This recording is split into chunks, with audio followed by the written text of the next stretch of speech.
and keep their operations going until the next growing season.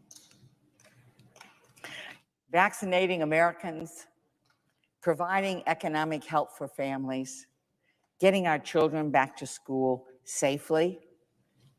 Those are the three main goals of this plan. All of these goals have one thing in common. It's about investing in people. It's about putting people first, the American people first. Over our nation's history, the policies that have truly lifted people out of poverty and moved them forward have invested in people. From our land-grant universities to Social Security and Medicare and Medicaid, to the Civil Rights Act, to the Children's Health Insurance Program, to increasing the minimum wage.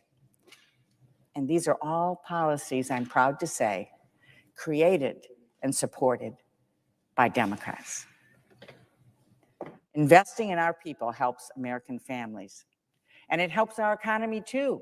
We've seen these Democratic policies create more jobs. When you look at the numbers, Mr. President, just when we look at the numbers, under which policies and which presidents have we seen more good-paying jobs? And over again, it's Democratic presidents because of the way that we invest. It's what we do, how we invest to create opportunity, to give everybody a fair shot to succeed, to invest in people and opportunity. Those things have created better economies and more jobs. So broadly, we are committed on making sure everyone shares in the prosperity of our country. And these policies create the conditions necessary to help people dream big dreams and actually achieve them. It's a new year. It's a new Congress. It's time to act. It's time to end this pandemic, give families the economic support they need, and get our children safely back to school. This is the moment. This is the moment. We need to think big. We need to be bold. We need to lean in on policies that we know work because they've worked before. Americans know how to meet the moment. And our moment is now. Thank you, Mr. President. I yield the floor.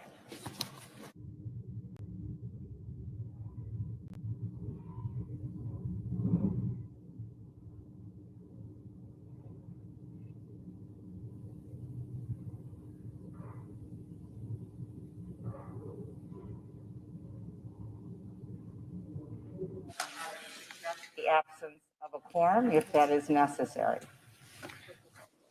The clerk will call the roll. Ms. Baldwin.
Mr. President.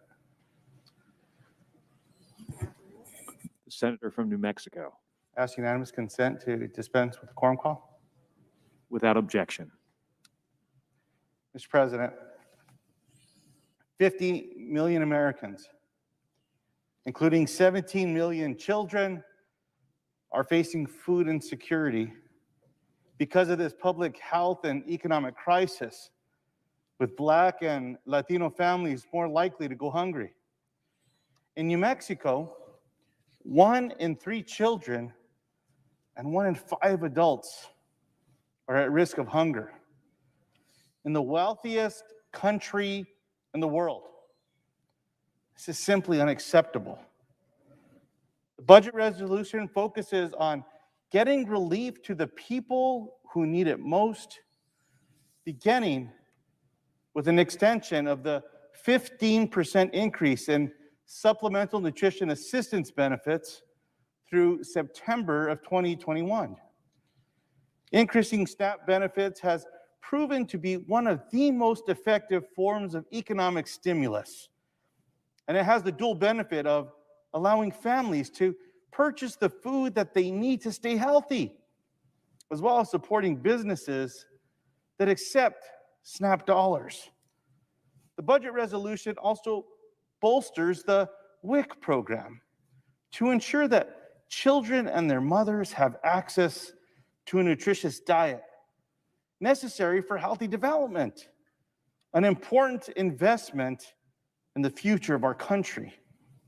This funding increase is especially significant for states like New Mexico, where nearly a quarter of children are born into families with incomes that fall below the federal poverty line.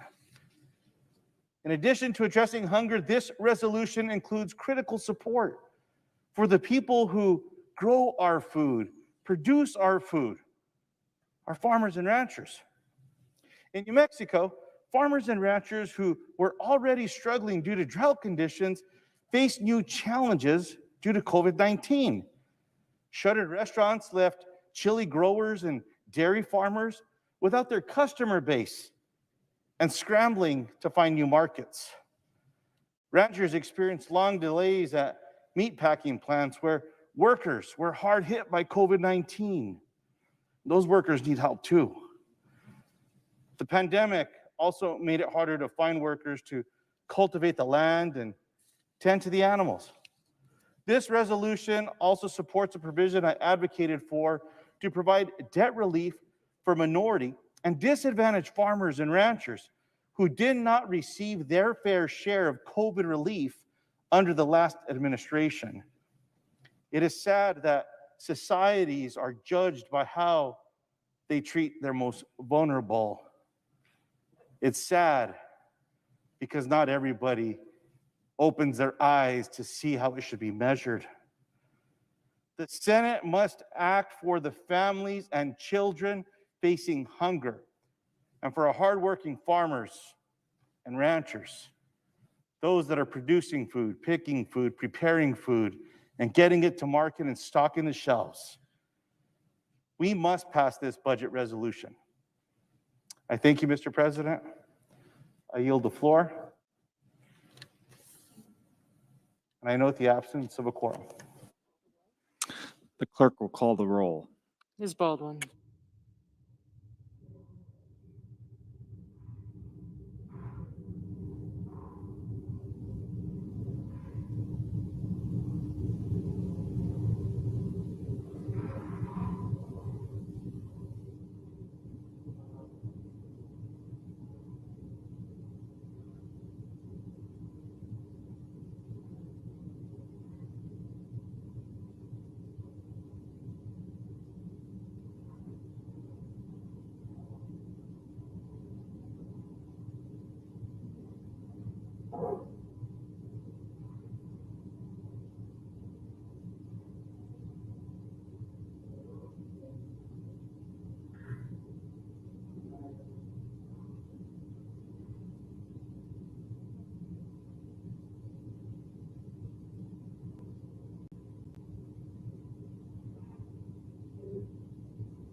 Mr. President, The Majority Leader, I ask unanimous consent the quorum be dispensed with.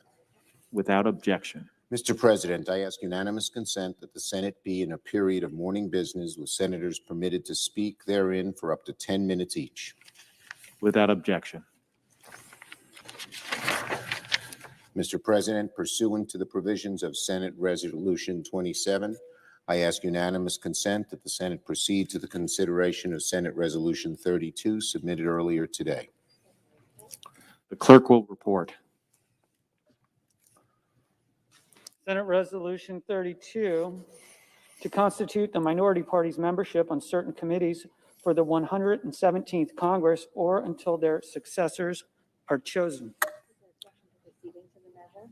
Is there objection to proceeding with the measure? Without objection. I ask unanimous consent the resolution be agreed to, the motion to reconsider be considered made and laid upon the table with no intervening action or debate. Without objection, so ordered. Mr. President, I ask unanimous consent that when the Senate completes its business today, it adjourn until 10 a.m. Thursday, Feb. 4. Further, that following the prayer and pledge, the morning hour be deemed expired, the journal of proceedings be approved to date, the time for the two leaders be reserved for their use later in the day, and morning business be closed. Further, that upon the conclusion of morning business, the Senate resume consideration of Senate Con Res 5, the concurrent resolution on the budget. Further, that the time from 2 o'clock to 2:30 p.m. be equally divided between Senators Graham and Sanders, and that following their remarks, all time on the budget resolution be considered expired. Is there objection? Without objection, so ordered. If there's no further business to come before the Senate, I ask that it stand adjourned under the previous order. The Senate stands adjourned till 10 a.m. tomorrow morning.